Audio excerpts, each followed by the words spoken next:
Hello, and welcome to my presentation. Palliative care is a platform on which clinicians such as nurses provide holistic patient-centered care towards dying patients. As part of assuming this mode of care, we as clinicians need to plan our care in accordance with our patients' current and future health. And this involves talking about a plethora of interpersonal values our patient holds in order to formulate an advanced care plan.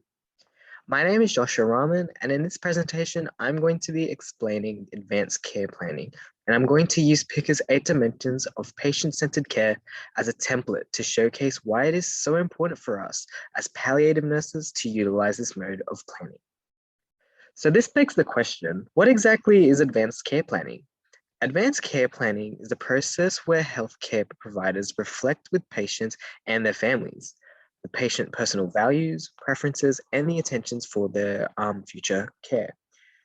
These attributes are documented for the purpose of continuing care that is expected for either the patient themselves, the patient's family, or both.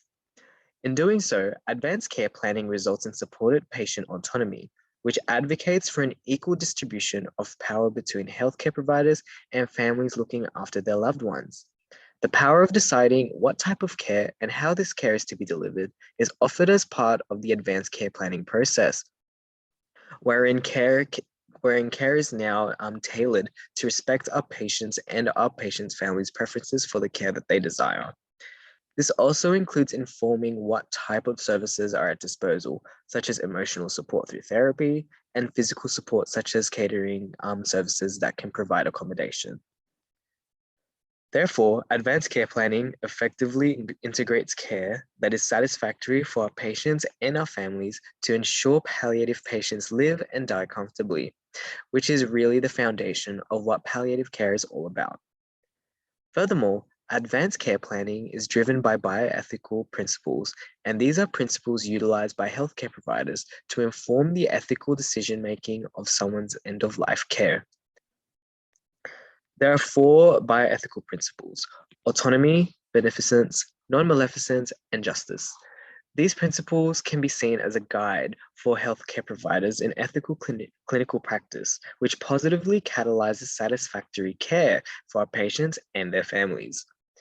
As we have been discussing, at its very core, advanced care planning is utilized to support the exercising of a patient's autonomy through integrating individualized care. Promoting this mode of care sounds amazing in paper, right? But the reality is we are planning for our patients' current and future health, and in the context of palliative care, this usually is synonymous with end-of-life care. End-of-life care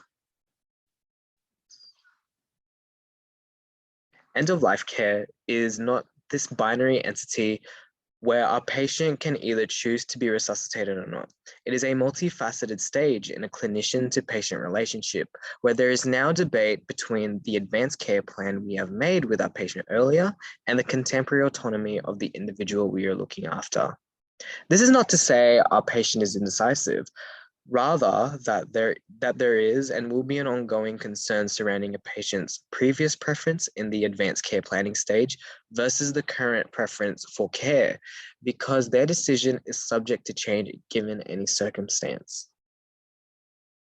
This only elucidates the power patient autonomy has in influencing advanced care planning.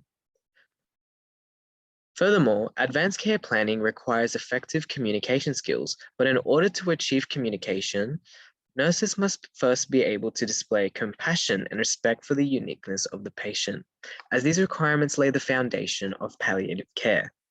Displaying compassion is propagated through empathy, that is, the willingness to perceive the world as if it were through the lens of the patient.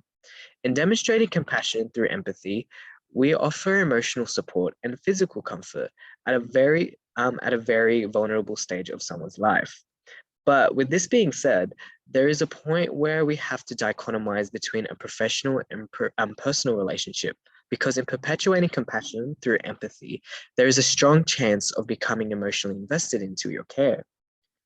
Although patient advocacy is amazing, as nurses, we still need to respect someone's wishes to die, allowing them to live autonomously until the very end. In addition, we are respecting the uniqueness of the patient and assuming holistic care through following advanced care plans.